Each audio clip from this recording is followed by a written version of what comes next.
A porta se fechou com um estrondo que fez as paredes tremerem. Ainda ecoavam em meus ouvidos as palavras do meu único filho: pegue suas coisas e suma daqui. Se não quer ir para o asilo, procure outro lugar para morrer.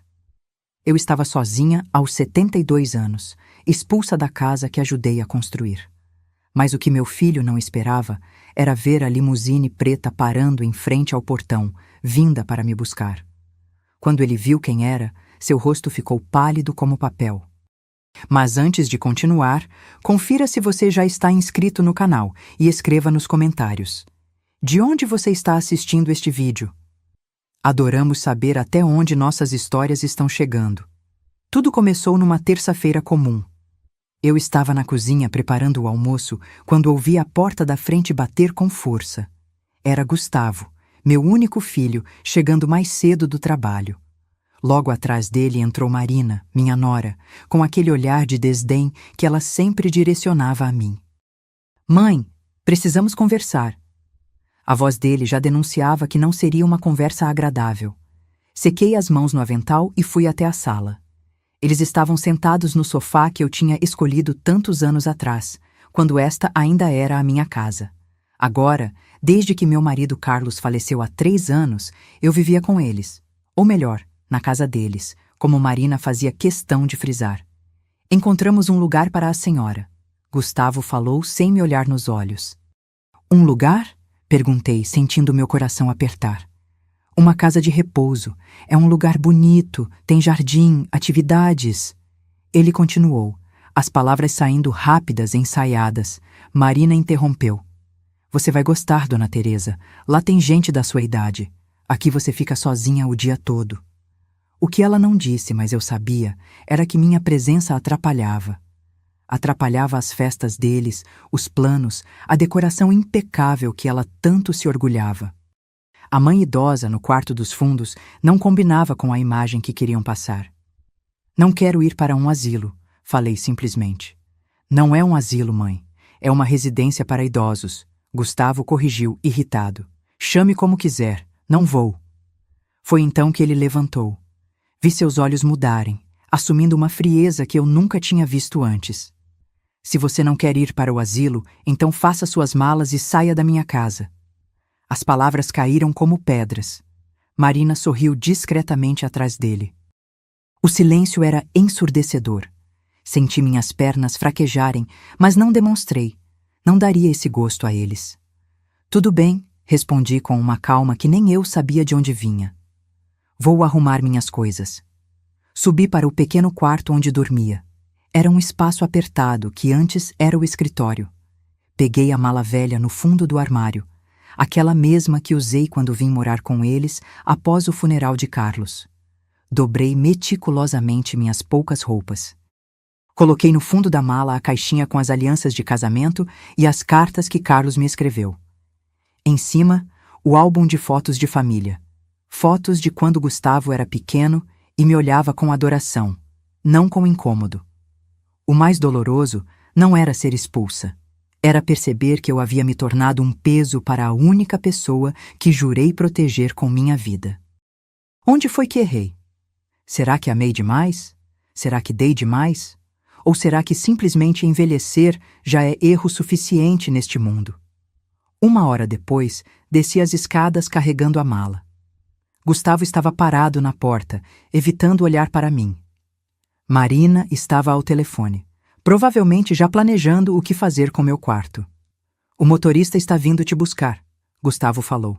Já combinei com o diretor da residência. Assenti em silêncio. Não havia mais nada a dizer. Quando abri a porta para esperar na varanda, um som interrompeu o silêncio pesado da casa. O barulho de um motor possante, diferente dos carros comuns do bairro. Uma limusine preta, reluzente, estacionou em frente à casa. Gustavo e Marina se aproximaram da janela, incrédulos. — O que é isso? Ele perguntou franzindo a testa. O motorista, um homem de terno impecável e luvas brancas, desceu do veículo e caminhou até nós. — Senhora Teresa Oliveira? Perguntou educadamente. — Sim, sou eu. Vim buscá-la. O senhor Ricardo Mendes pediu que a acompanhasse. Vi o rosto do meu filho perder a cor. — Ricardo Mendes? Repetiu ele, como se tivesse ouvido um fantasma. Sim, senhor. Ele disse que a senhora saberia do que se trata. Sorri levemente. Ricardo. Um nome do passado que não ouvia há mais de 40 anos. Um amor da juventude. Promessas que a vida não permitiu que fossem cumpridas. O destino tem dessas ironias, trazê-lo de volta justamente quando tudo parecia perdido. Gustavo me olhava confuso, Marina, boquiaberta. O que está acontecendo, mãe? Ele perguntou, sua voz agora insegura, quase infantil. Peguei minha mala, respirei fundo e respondi: Nada, filho. Só que o asilo que me espera é muito maior do que você imaginou. O motorista abriu a porta da limusine.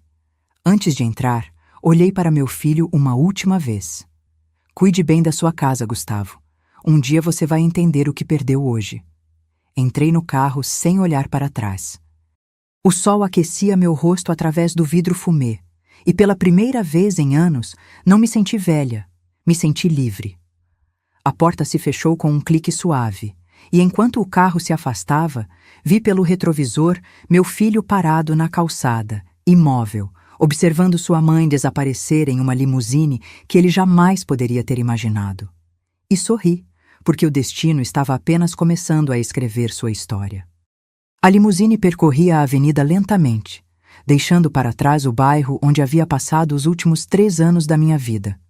Olhei pela janela, vendo as casas diminuírem de tamanho à medida que nos afastávamos, como memórias sendo engolidas pela distância.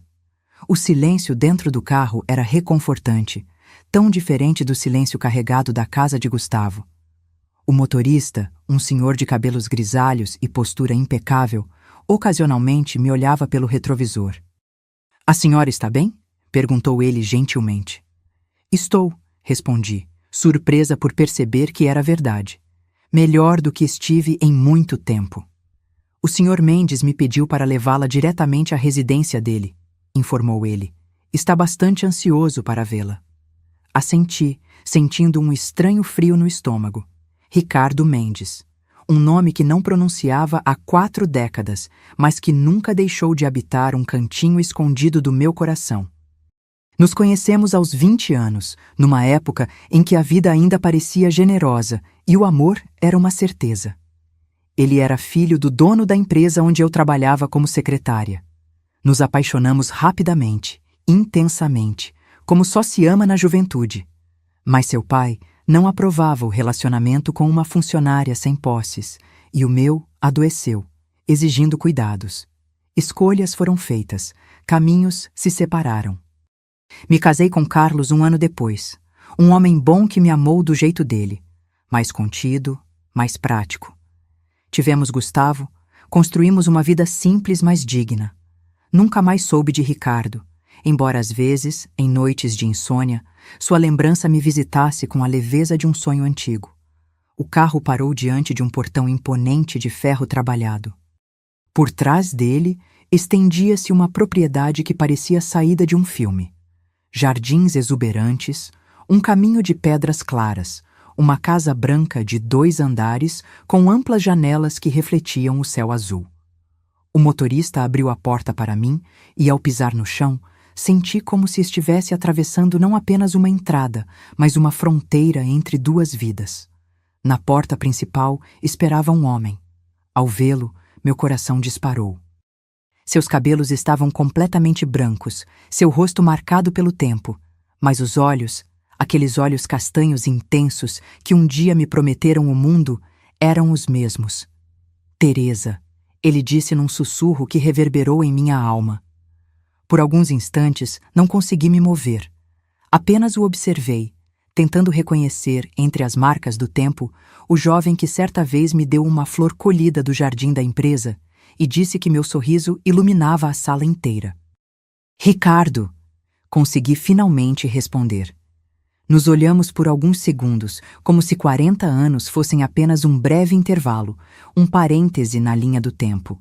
Ele deu um passo em minha direção e me abraçou.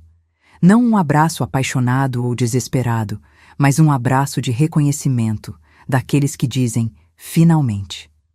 Estou te procurando há anos, Ele falou, sua voz embargada.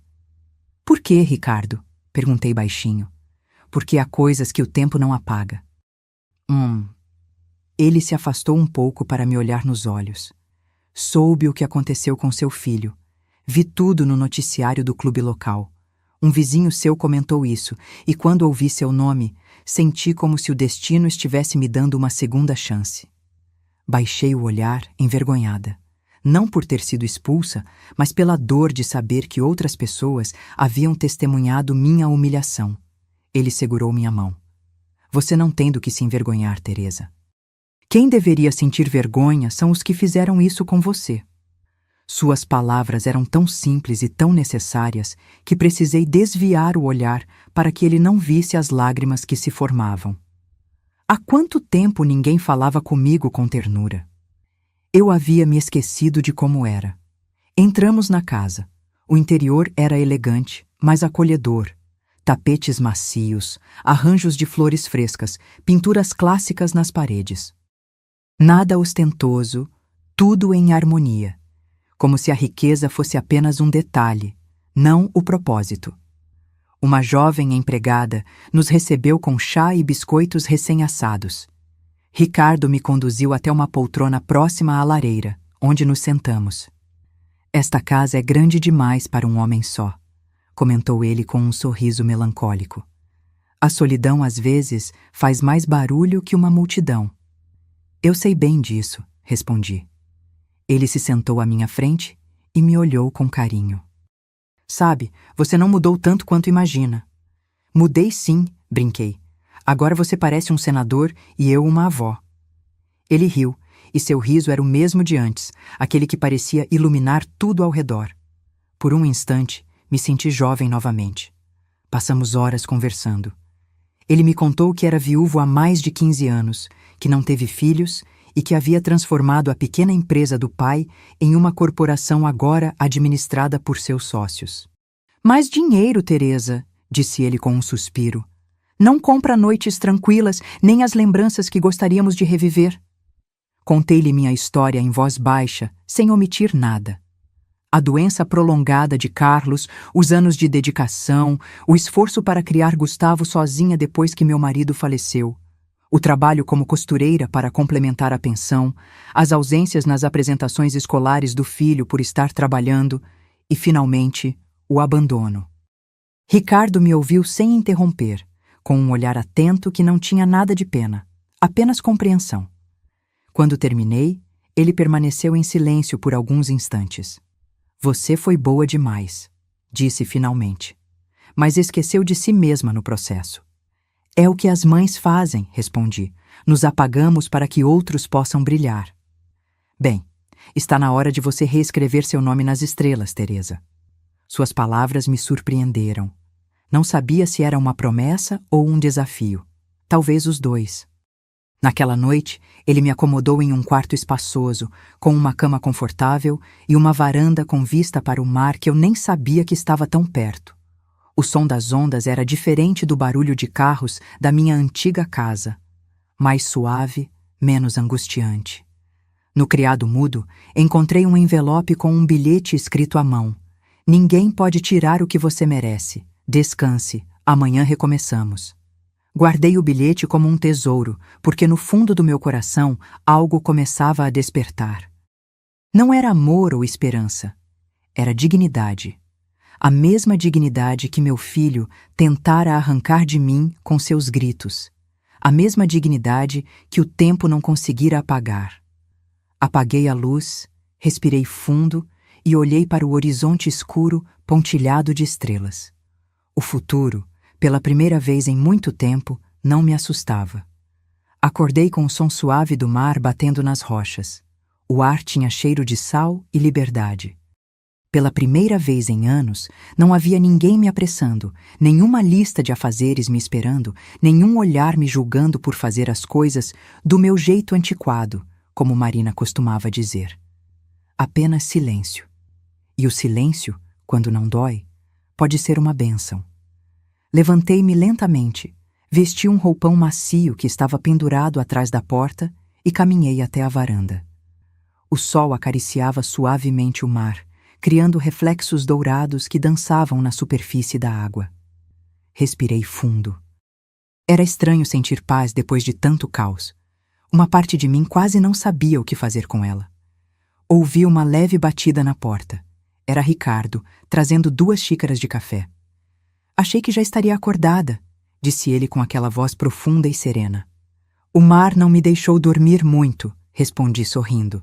Então já temos algo em comum, ele comentou, entregando-me uma das xícaras. Nem o mar, nem as memórias nos deixam descansar completamente. Sentamos juntos, observando o horizonte. Por alguns minutos, não dissemos nada, compartilhando o silêncio daqueles que não precisam preencher o vazio com palavras. Sabe, Ricardo, comentei finalmente, às vezes acho que o passado não envelhece, apenas espera o momento certo para voltar. E quando volta, respondeu ele com um brilho melancólico no olhar, às vezes nos surpreende com o quão pouco mudamos por dentro. Suas palavras me fizeram pensar em Carlos, meu falecido marido. Não o odiava, apenas o lembrava como quem se recorda de uma estação de resignação. Ele era um homem correto, trabalhador, mas nunca aprendeu a me ouvir de verdade.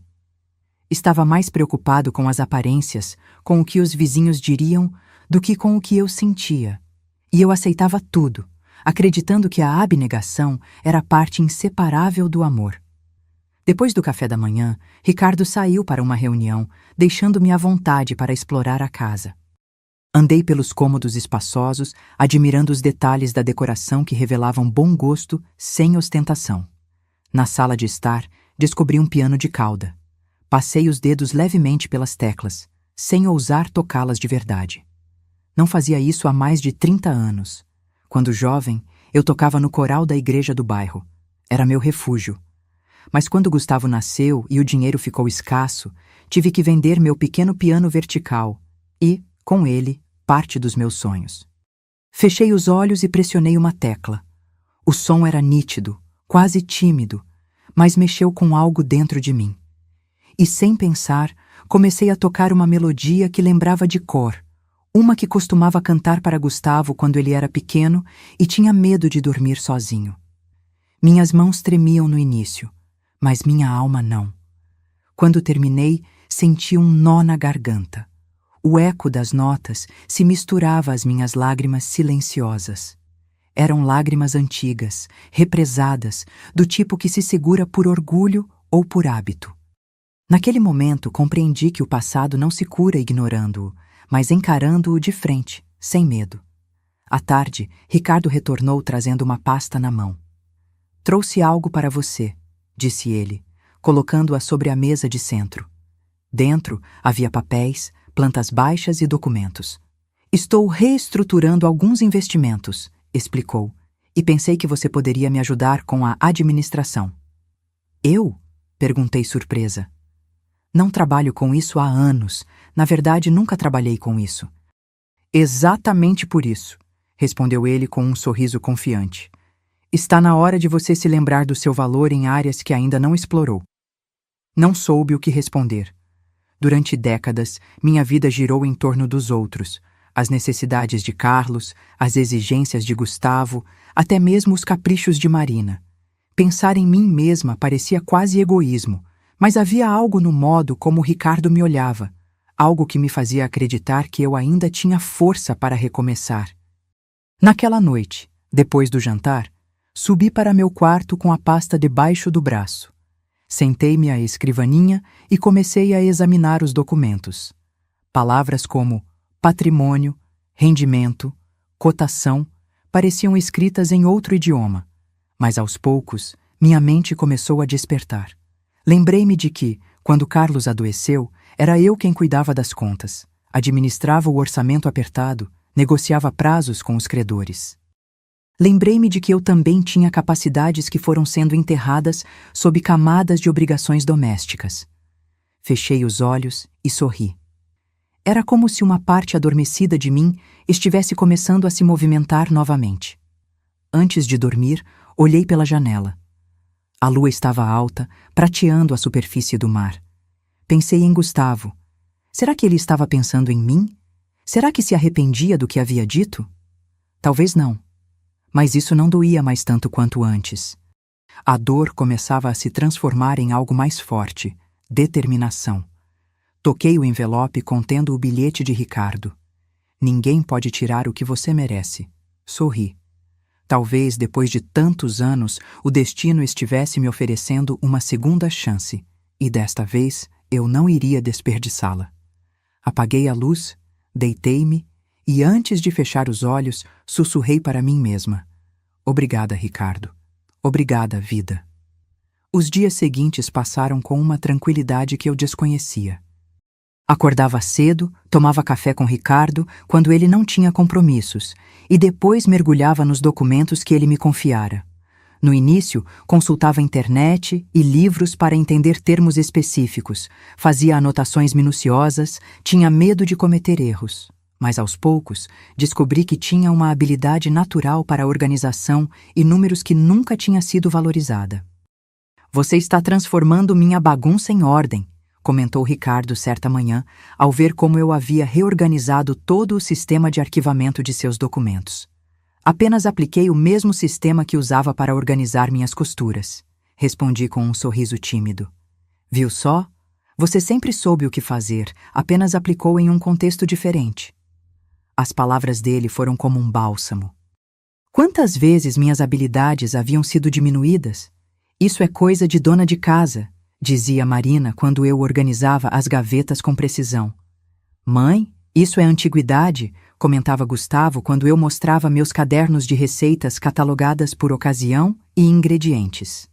Agora, essas mesmas habilidades de organização e atenção aos detalhes estavam sendo valorizadas, reconhecidas como atributos profissionais. Uma tarde, enquanto analisava relatórios financeiros, encontrei algo que me chamou a atenção. Entre os documentos de uma propriedade à venda, havia o nome de um dono anterior familiar, Oliveira, meu sobrenome de casada. Verificando mais a fundo, fiquei chocada ao descobrir que se tratava da casa onde vivíamos antes, a casa que Carlos e eu tínhamos comprado com tanto sacrifício, onde criamos Gustavo e que eu havia deixado para meu filho quando me mudei para a casa dele. Segundo os documentos, a casa estava hipotecada havia 6 meses, bem antes de Gustavo me expulsar. A assinatura no documento era a minha, mas eu nunca havia assinado tal papel. Era uma falsificação. Meu coração disparou. Reli os documentos várias vezes, tentando entender. Meu filho havia falsificado minha assinatura, hipotecado a casa que eu lhe deixei, e provavelmente usado o dinheiro para reformar aquela casa onde eu vivia como uma intrusa, e depois me expulsou. Fechei os olhos. Não senti raiva, mas uma calma gélida e lúcida. A justiça às vezes vem na forma de uma oportunidade, e esta tinha acabado de bater à minha porta. Levei os papéis para Ricardo. Ele os examinou cuidadosamente, em silêncio. O que pretende fazer? Perguntou finalmente. Ainda não sei, respondi, mas desta vez não vou ficar calada. Ele assentiu lentamente, como se aprovasse uma decisão que estava esperando ouvir. Então conte comigo. Não vou interferir, mas estarei ao seu lado. Naquela noite, diante do espelho, me olhei diferentemente. Meu rosto ainda tinha as mesmas rugas, os mesmos cabelos grisalhos. Sim, mas meus olhos tinham um brilho diferente.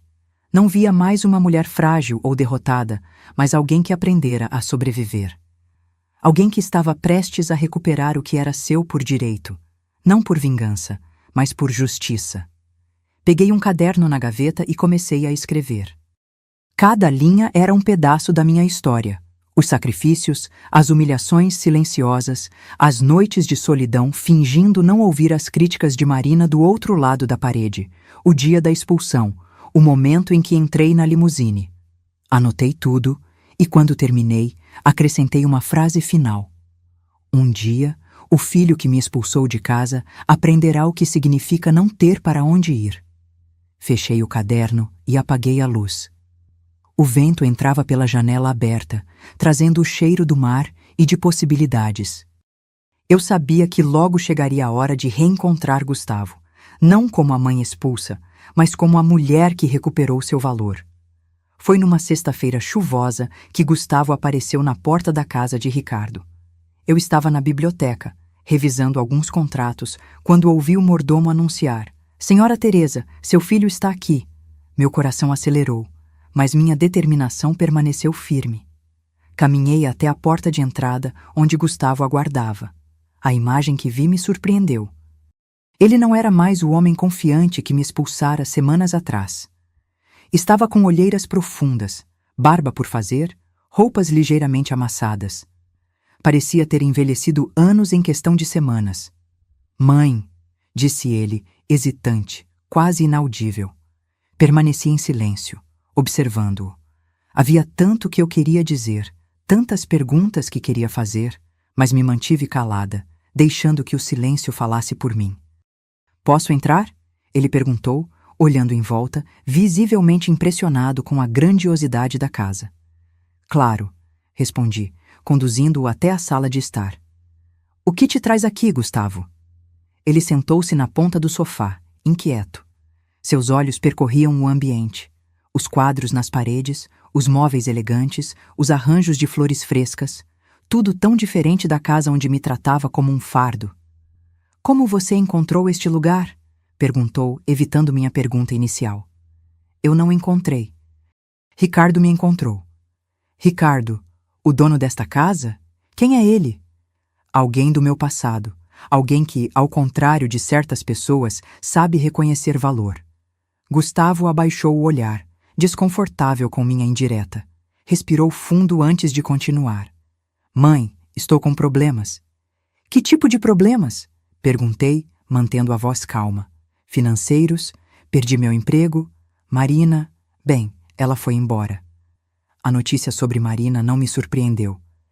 Ela sempre pareceu estar mais interessada no status e conforto que Gustavo proporcionava do que nele como pessoa. Sinto muito, respondi automaticamente, embora não sentisse de verdade. As coisas saíram do controle, continuou ele. Tenho dívidas, muitas dívidas. Estou prestes a perder a casa.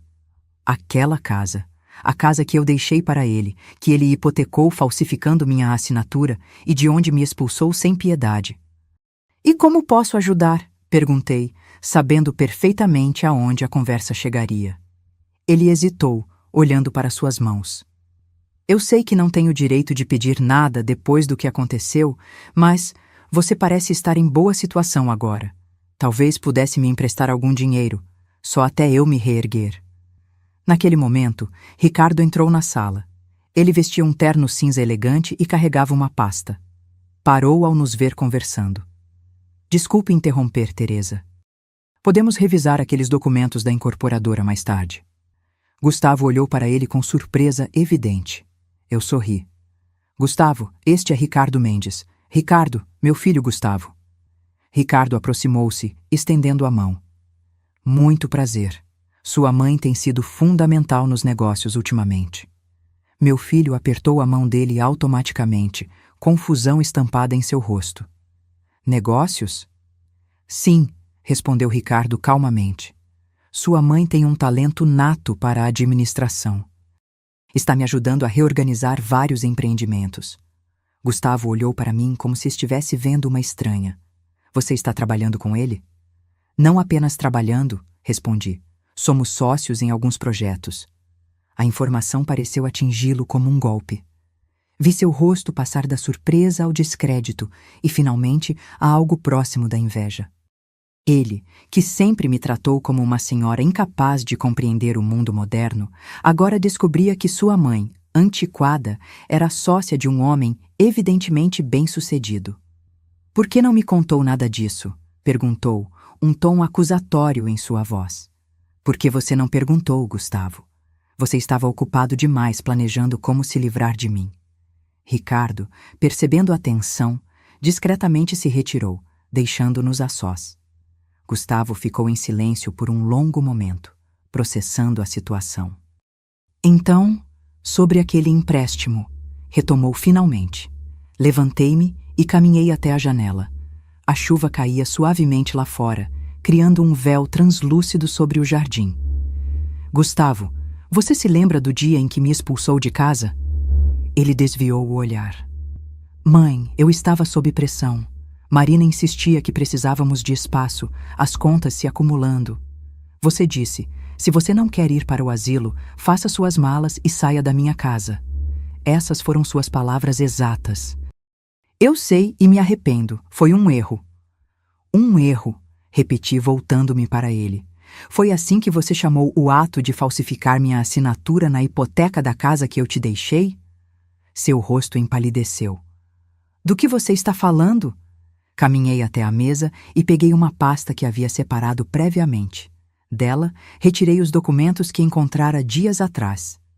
Estou falando disso, Gustavo.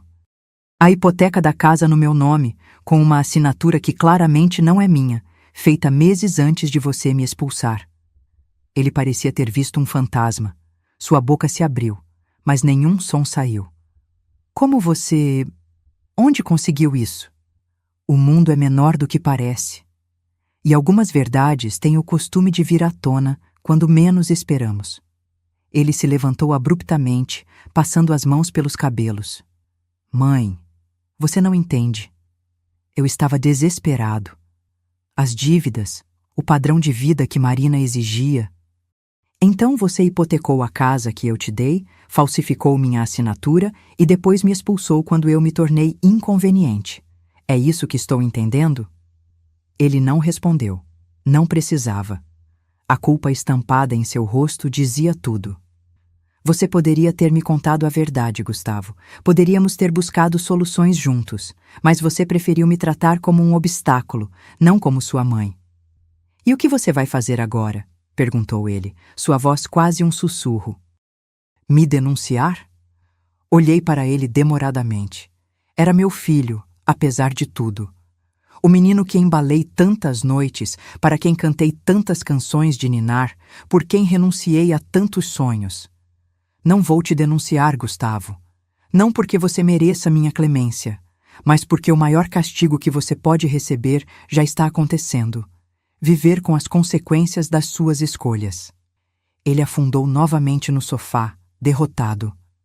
Estou perdido, mãe. Não tenho para onde ir. Eu também não tinha, respondi calmamente. Mas aqui estou. Nossos olhares se encontraram. Pela primeira vez, vi algo genuíno nos olhos dele. Não arrependimento nascido do interesse próprio, mas uma fagulha de compreensão real sobre a dor que causara. Me perdoa? Ele pediu, a voz embargada. Perdão não é algo que se pede, Gustavo. É algo que se conquista. Ele assentiu lentamente, como quem finalmente entende uma lição difícil. Quanto ao dinheiro, continuei, não vou te emprestar nada. Seu rosto se contraiu em desapontamento, mas antes que pudesse protestar, completei. Vou comprar a casa de volta. O quê? Vou pagar a hipoteca e recuperar a casa que um dia foi minha. Você pode continuar morando lá, pagando um aluguel justo até se reerguer. Mas a propriedade voltará para o meu nome, como deveria ter permanecido. Ele me encarou atônito. Por quê? Depois de tudo que fiz? Porque, ao contrário de você, nunca esqueci o que significa ser família. Mas entenda uma coisa. Isso não é um perdão, é uma oportunidade. A última. Nesse momento, Ricardo voltou à sala. Não sei se ele estivera ouvindo ou se apenas escolhera o momento perfeito para reaparecer, mas sua presença trouxe um ponto final àquela conversa. Está tudo bem por aqui? Perguntou ele, olhando de mim para Gustavo. Sim, Ricardo. Meu filho já estava de saída. Gustavo se levantou, ainda parecendo processar nossa conversa. Antes de ir, ele se virou para mim uma última vez. Obrigado, mãe. Eu... não sei o que dizer. Não diga nada agora. Mostre com ações, não com palavras. Quando a porta se fechou atrás dele, senti um estranho misto de emoções. Tristeza pelo que poderia ter sido, alívio pelo que estava sendo e uma serenidade que só vem quando começamos a fazer as pazes com nosso próprio valor. Ricardo se aproximou e gentilmente colocou a mão em meu ombro. Você está bem? Sim, respondi, olhando pela janela enquanto o carro de Gustavo se afastava sob a chuva. Só estou percebendo que às vezes os espelhos mais limpos mostram as verdades mais duras. Você fechou alguma porta com ele? Perguntou Ricardo. Não, respondi, voltando-me para encará-lo. Fechei um ciclo. As portas continuarão se abrindo, mas apenas para quem souber entrar com respeito. Naquela noite, dormi profundamente pela primeira vez em semanas, sem culpa ou remorso. Eu sabia que o pior já havia passado, mas algo em minha alma me dizia que o destino ainda tinha mais algumas cartas para jogar. O amanhecer chegou envolto em um silêncio estranho. Nem o canto dos pássaros, nem o murmúrio do mar. Apenas uma quietude densa que pairava no ar. Assim que abri os olhos, soube que algo havia mudado. Desci para o café da manhã, estranhando a ausência de Ricardo, que sempre estava na mesa me esperando com café fresco. A casa parecia mais silenciosa que o normal. Encontrei o mordomo no corredor, seu rosto mais sério que de costume. Bom dia, senhora Teresa. O senhor Ricardo pediu que a senhora o encontrasse no escritório quando acordasse. Algo em seu tom me deixou alerta. Caminhei até o escritório e bati levemente na porta antes de entrar. Ricardo estava sentado em sua poltrona, olhando pela janela. Parecia cansado, mais velho de repente. Ricardo, está tudo bem? Ele se virou para mim com um sorriso fraco. Teresa, sente-se, por favor. Sentei-me na cadeira à sua frente, sentindo uma apreensão crescente. Preciso lhe contar algo que venho adiando, começou ele, sua voz mais baixa que o normal. Estou doente. Aquelas duas palavras caíram como pedras no silêncio da sala. Meu coração se apertou. Quão doente? Perguntei, tentando manter a compostura. O suficiente para saber que preciso colocar meus assuntos em ordem, respondeu ele sem rodeios. Os médicos falam em meses, não em anos. Senti como se o chão tivesse desaparecido sob meus pés. Em tão pouco tempo, Ricardo havia se tornado um pilar em minha vida, um farol que me guiou de volta a mim mesma. A ideia de perdê-lo era quase insuportável. Por que não me contou antes? Porque não queria que nossa reconexão fosse sobre doença ou piedade, respondeu ele segurando minha mão.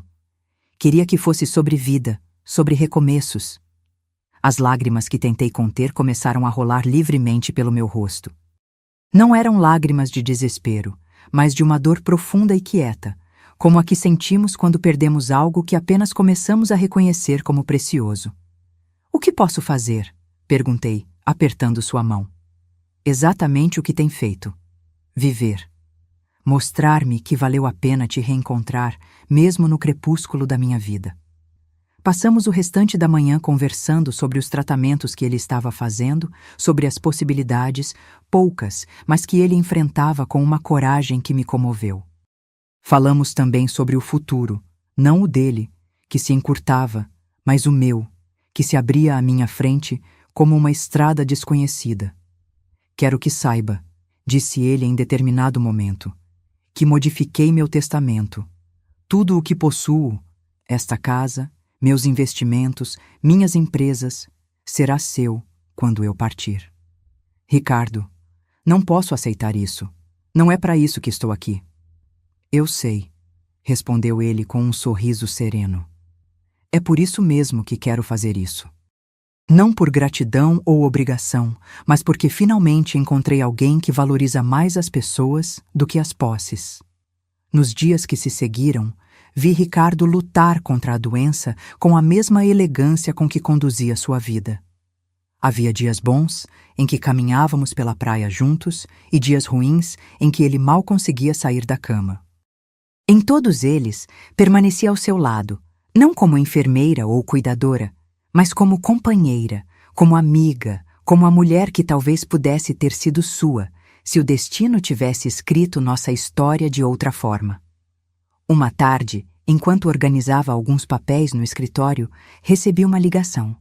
Era do banco, confirmando a conclusão do processo de compra da minha antiga casa. A hipoteca estava quitada, e a propriedade agora estava oficialmente em meu nome novamente. Contei a notícia a Ricardo durante o jantar. Ele sorriu, satisfeito. E Gustavo, como está lidando com isso? Aceitou a situação melhor do que eu esperava. Está procurando emprego, tentando se reerguer. Marina não voltou. E você? Está feliz com sua decisão? Refleti por um momento. Estou em paz. Não é sobre felicidade, é sobre fazer o que é certo. Ele assentiu, compreendendo perfeitamente o que eu queria dizer. Naquela noite, antes de se recolher, Ricardo me entregou um pequeno livro encadernado em couro. "O que é isso?" perguntei. "Meu diário. Comecei a escrevê-lo quando te reencontrei. Quero que fique com ele." Tentei recusar, sentindo que era algo muito pessoal, mas ele insistiu. "Leia quando estiver pronta. Há coisas que nunca tive coragem de dizer em voz alta, mas que precisam ser ditas." Aceitei o diário, guardando-o na gaveta da minha mesa de cabeceira. Ainda não estava pronta para lê-lo. Seria como aceitar que o fim estava próximo, e eu ainda não estava preparada para isso. 2 semanas depois, numa madrugada silenciosa, Ricardo partiu. Foi durante o sono, tranquilo, sem dor. Quando entrei em seu quarto pela manhã, encontrei-o deitado, um leve sorriso nos lábios, como se tivesse tido um sonho agradável antes de partir. O funeral foi simples, como ele teria desejado. Poucas pessoas, alguns sócios, amigos antigos, funcionários leais. Gustavo compareceu, respeitoso e quieto, mantendo distância, como se entendesse que aquele momento não era sobre nós. Quando todos partiram e fiquei sozinha diante do túmulo recém-fechado, permiti que as lágrimas viessem. Não eram lágrimas apenas de tristeza, mas de gratidão. Ricardo não apenas me salvara num momento de desespero, ele me devolvera a mim mesma. "Obrigada", sussurrei, colocando uma rosa branca sobre o mármore frio. "Por me ensinar que nunca é tarde para recomeçar." Voltei para casa, agora minha casa, com uma sensação estranha. A ausência de Ricardo era palpável em cada cômodo, em cada objeto, em cada vista para o mar que ele tanto amava. Mas havia também uma presença, algo que ele deixara para trás. Força, propósito, dignidade. Na semana seguinte, o advogado de Ricardo veio oficializar a transferência de seus bens para meu nome. Como ele havia prometido, tudo, a casa, as empresas, os investimentos, agora me pertencia. Não era apenas uma fortuna material que ele me deixara, mas uma responsabilidade, um legado a honrar. Naquela noite, finalmente tomei coragem para abrir o diário. Sentei-me na varanda, ouvindo o som das ondas, e comecei a ler as palavras que Ricardo escrevera nos últimos meses. As primeiras páginas falavam sobre o dia em que me reencontrou, a surpresa, a alegria, a sensação de que o destino finalmente havia sido justo. Depois vieram reflexões sobre a doença, sobre o tempo que nos foi roubado, sobre segundas chances que chegam tarde demais. Na última página, escrita poucos dias antes de sua morte, encontrei uma mensagem para mim. "Teresa, quando você ler isto, provavelmente já terei partido. Não sinta tristeza por mim. A vida me deu o melhor presente ao final. Reencontrar você e descobrir que o amor, mesmo adormecido por décadas, nunca morre completamente. Use o que deixei não apenas para viver confortavelmente, mas para viver plenamente. Faça o que sempre sonhou. Ajude quem precisa. Perdoe quem merece uma segunda chance. E lembre-se, a verdadeira riqueza não está nos bens que acumulamos, mas nas vidas que tocamos. Obrigado por me dar paz nos meus últimos dias. Você foi meu primeiro amor e, de alguma forma, também o último. Até um dia, em algum lugar além do tempo, Ricardo." Fechei o diário, apertando-o contra o peito. As lágrimas corriam livremente agora, mas havia nelas não apenas dor, mas uma resolução, um propósito renovado. Olhei para o mar escuro, pontilhado pelo reflexo das estrelas. Em algum lugar, Ricardo continuava sua jornada. E aqui, eu começava a minha. Finalmente livre não apenas das amarras que outros me impuseram, mas também das que eu mesma criei ao longo de uma vida de renúncias. Respirei fundo, sentindo o ar salgado encher meus pulmões. O futuro se estendia à minha frente, incerto, mas cheio de possibilidades, e pela primeira vez em muito tempo, eu estava pronta para abraçá-lo. 3 meses se passaram desde a partida de Ricardo. O verão chegou com seu calor intenso e suas cores vibrantes, tão diferentes do inverno melancólico que emoldurou meus últimos dias com ele. A casa à beira-mar já não parecia vazia como antes. Havia aprendido a preenchê-la com minha própria presença, com meus novos projetos, com a pessoa que eu estava me tornando. Seguindo os conselhos de Ricardo, não me limitei a administrar passivamente os bens que herdei. Mergulhei de cabeça nos negócios, aprendendo cada detalhe, reunindo-me com os sócios, tomando decisões. Para minha surpresa, descobri que tinha talento para aquilo, o mesmo talento que passara décadas adormecido enquanto eu me dedicava a cuidar dos outros. Mas o mais importante, criei a Fundação Ricardo Mendes, uma organização voltada a ajudar idosos em situação de vulnerabilidade. Pessoas como eu poderia ter sido se o destino não tivesse intervindo. A Fundação oferecia desde abrigo até programas de reintegração ao mercado de trabalho, cursos de atualização digital e o que eu mais amava, aulas de música e arte. Era uma manhã de sábado quando recebi uma ligação inesperada. Gustavo queria me visitar. Desde nosso último encontro, nossa comunicação havia se limitado a questões práticas sobre a casa que ele agora alugava de mim. Esta seria nossa primeira conversa real em meses. Concordei com a visita, sentindo uma mistura de apreensão e curiosidade. Ele chegou pontualmente, trazendo um pequeno buquê de margaridas, minhas flores favoritas, algo que eu não esperava que ele ainda lembrasse. Mãe, cumprimentou-me, timidamente. Estava diferente, mais magro, com o cabelo mais curto, roupas mais simples. Mas o mais notável era sua expressão, mais serena, menos arrogante. Gustavo, respondi, aceitando as flores. Entre. Conversamos formalmente por alguns minutos sobre o clima, sobre a vista para o mar, sobre trivialidades que serviam apenas para adiar o inevitável. Finalmente, ele respirou fundo e foi direto ao ponto. Vim pedir perdão, mãe. De verdade desta vez. Olhei para ele, avaliando sua sinceridade.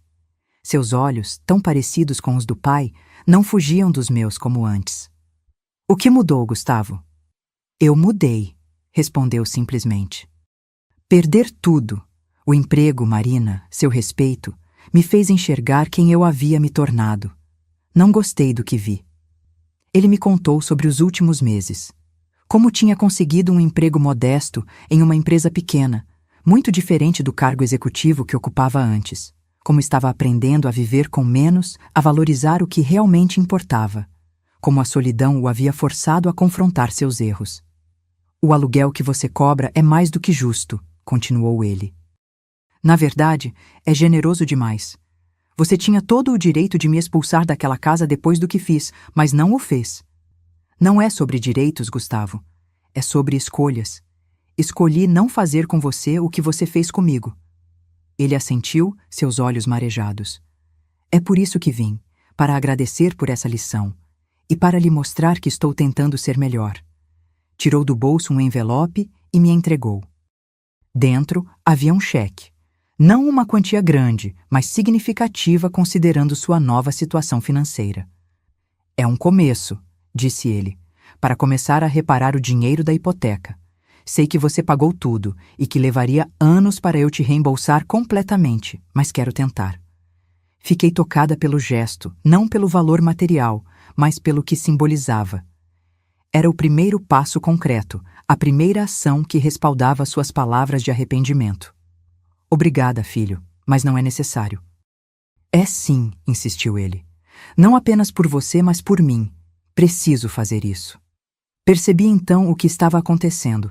Não era apenas uma tentativa de reconciliação. Era um processo de redenção pessoal. Gustavo não estava apenas buscando meu perdão, mas também perdoar a si mesmo.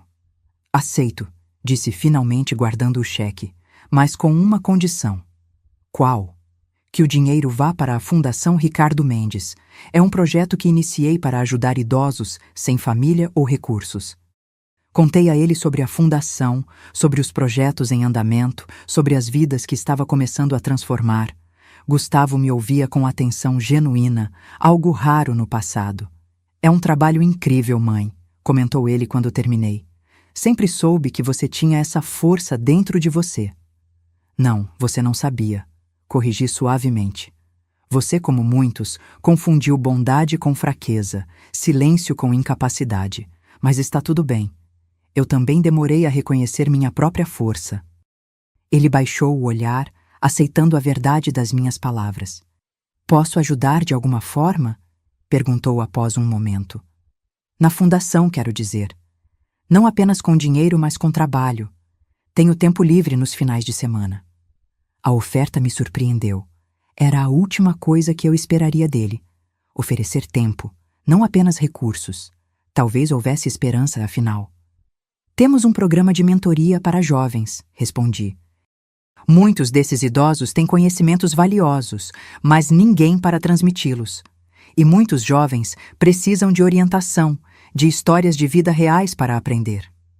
Posso coordenar isso, ofereceu-se ele, animado pela primeira vez. Tenho experiência em gestão de projetos, posso organizar encontros, documentar as histórias. Ao vê-lo assim, entusiasmado com algo que não beneficiaria diretamente a ele, senti um calor no peito. Talvez a vida tivesse dado a Gustavo a mesma lição que me dera, que nunca é tarde para recomeçar, para reconstruir, para redescobrir quem realmente somos por baixo das camadas que o tempo e as circunstâncias impõem. Seria ótimo, respondi com um sorriso sincero. Podemos começar na próxima semana. Quando Gustavo se foi, algumas horas depois, fiquei na varanda observando seu carro se afastar. Não sabia se nossa reconciliação seria duradoura, se seu arrependimento resistiria ao teste do tempo. Mas estava disposta a dar-lhe a chance que ele não havia me dado. Não por ingenuidade ou fraqueza, mas porque finalmente entendia que perdoar não é um ato de submissão, é um ato de libertação. Libertação não apenas para quem é perdoado, mas principalmente para quem perdoa. Naquela noite, sob um céu estrelado, pensei em Ricardo. Imaginei que ele estaria orgulhoso, não apenas pelos negócios que eu conduzia com competência crescente, não apenas pela fundação que levava seu nome, mas pela mulher que eu havia me tornado. Uma mulher capaz de estender a mão a quem a ferira, não por obrigação ou dependência emocional, mas por uma força interior que finalmente reconhecia como minha. Obrigada, sussurrei para as estrelas, sabendo que, de alguma forma, ele me ouvia. Por me ensinar que a verdadeira força está não apenas em se levantar depois da queda, mas em ajudar outros a se levantarem também. O vento marinho acariciou meu rosto como uma resposta silenciosa, e eu soube que, onde quer que estivesse, Ricardo sorria. Passou-se 1 ano desde aquela manhã em que Gustavo me expulsou de casa. 1 ano desde que a limusine de Ricardo parou à minha porta, mudando para sempre o curso da minha vida. Às vezes, quando acordo de manhã e vejo o mar pela janela, ainda preciso de alguns segundos para acreditar que não é um sonho, que esta vida, esta nova versão de mim mesma, é real. A Fundação Ricardo Mendes prosperou além das minhas expectativas. Começamos com um pequeno centro na cidade, oferecendo assistência básica a idosos em situação vulnerável. Hoje, temos 3 unidades: programas educacionais, assistência médica e o projeto mais querido para mim, uma academia de artes para a terceira idade, onde ensinamos música, pintura, literatura, teatro. Porque envelhecer não significa parar de criar, de sonhar, de contribuir. Gustavo manteve sua palavra. Não apenas contribuiu financeiramente, mas dedicou tempo real à fundação, coordenando o programa de mentoria que conecta idosos com jovens. No processo, ele próprio se transformou. O homem arrogante que me via como um fardo deu lugar a alguém mais humilde, mais consciente, mais humano. Nossa relação nunca voltou a ser o que era quando ele era criança. Algumas quebras são irreparáveis, mas construímos algo novo, baseado não em dependência ou obrigação, mas em respeito mútuo. Ele entendeu finalmente que eu não era apenas sua mãe. Era uma mulher com identidade própria, com capacidades, com sonhos que iam além da maternidade. Marina reapareceu brevemente, quando soube da minha nova situação financeira. Veio com sorrisos falsos e elogios vazios, tentando reconquistar seu lugar ao lado de Gustavo. E, por extensão, ao meu lado. Mas tanto eu quanto ele havíamos aprendido a reconhecer a autenticidade, e ela logo percebeu que não havia mais espaço para sua falsidade em nossas vidas. Os negócios que Ricardo me deixou continuaram prosperando sob minha administração. Nunca imaginei que, aos 68 anos, descobriria uma habilidade para finanças e gestão que permanecera adormecida durante toda a minha vida. Quantas outras mulheres, me pergunto frequentemente, carregam talentos não descobertos, sufocados por vidas dedicadas exclusivamente aos outros? Essa pergunta me levou a criar mais um projeto na Fundação, um programa de requalificação profissional especificamente para mulheres com mais de 60 anos, muitas delas viúvas ou abandonadas, que nunca tiveram oportunidade de desenvolver carreiras próprias. Ver essas mulheres florescerem, descobrindo capacidades que nem elas mesmas sabiam possuir, é uma das minhas maiores alegrias. Na casa que pertenceu a Ricardo, e que agora é minha, fiz poucas mudanças. Mantive a essência do lugar que ele criou, apenas adicionando toques pessoais aqui e ali. O piano da sala de estar, antes raramente tocado, agora ganha vida sob meus dedos todas as tardes. Redescobri o prazer da música, e às vezes até componho pequenas peças, nada extraordinário, apenas expressões sinceras da minha alma renascida. O diário de Ricardo permanece em minha mesa de cabeceira. Releio-o ocasionalmente, não mais com lágrimas de perda, mas com um sorriso de gratidão. Ele me ensinou, em nosso breve tempo juntos, que o valor de uma pessoa não está no que os outros veem nela, mas no que ela consegue ver em si mesma. Esta manhã, enquanto tomava café na varanda, observando o mar que tanto amo, recebi uma ligação de Gustavo. Ele queria me convidar para um almoço no domingo. Conheceu alguém, disse ele. Uma professora de história, viúva como eu, com valores simples e um coração gentil. Acho que você vai gostar dela, mãe. Ela me lembra você em muitas coisas. Aceitei o convite, feliz por ver meu filho finalmente escolhendo melhor suas companhias. Depois de desligar, fiquei refletindo sobre as voltas que a vida dá. Há um ano, eu era uma senhora descartável, enviada para um asilo ou para a rua. Hoje, sou uma mulher de negócios, uma filantropa, uma artista amadora, uma pessoa cujas opiniões são respeitadas e valorizadas, até pelo filho que um dia me rejeitou. Não sinto raiva de Gustavo, nem mesmo ressentimento. O que aconteceu entre nós foi parte de uma jornada necessária. Dolorosa, sim, mas necessária. Foi preciso que ele me expulsasse para que eu pudesse, finalmente, encontrar meu próprio caminho. Foi preciso que ele me rejeitasse para que eu aprendesse a nunca mais rejeitar a mim mesma. Muitas vezes me pergunto o que teria acontecido se Ricardo não tivesse aparecido naquele dia. Se a limusine nunca tivesse parado à porta da casa de Gustavo. Teria eu ido para um asilo? Teria encontrado força para recomeçar sozinha? Nunca saberei. Mas aprendi que o destino, esse tecelão misterioso, muitas vezes usa nossas maiores dores como fios para tecer nossas maiores alegrias. E assim, neste final de tarde ensolarado, levanto minha xícara de chá em um brinde silencioso. A Ricardo, que me mostrou o caminho. A Gustavo, que sem querer me libertou. E principalmente a mim mesma, a mulher que sempre existiu por trás da mãe, da esposa, da avó, e que finalmente teve coragem de se apresentar ao mundo. O sol começa a se pôr no horizonte, pintando o céu com tons de laranja e rosa.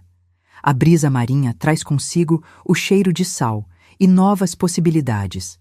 Amanhã será outro dia de trabalho na fundação, de reuniões com investidores, de aulas de piano. Uma vida cheia, uma vida própria, uma vida que escolhi para mim, e não poderia estar mais grata por isso. Há uma frase que li certa vez e que agora faz todo sentido. Às vezes, precisamos perder tudo para descobrir o que nunca perdemos.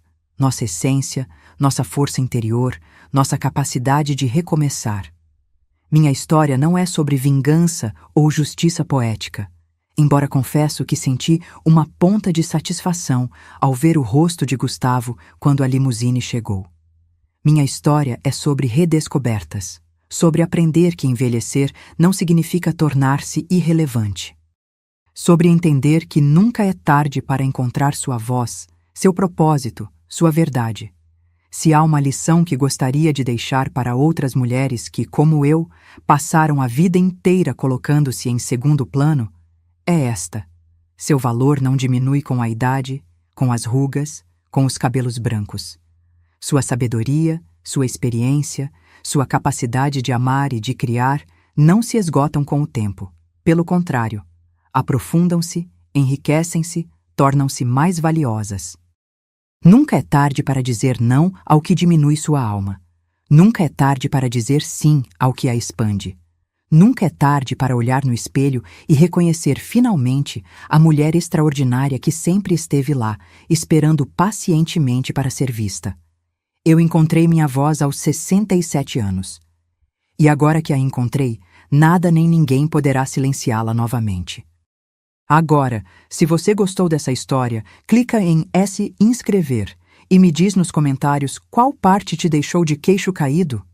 Ah, e não esqueça de se tornar membro para ter acesso a vídeos exclusivos que não posto aqui. Te espero lá.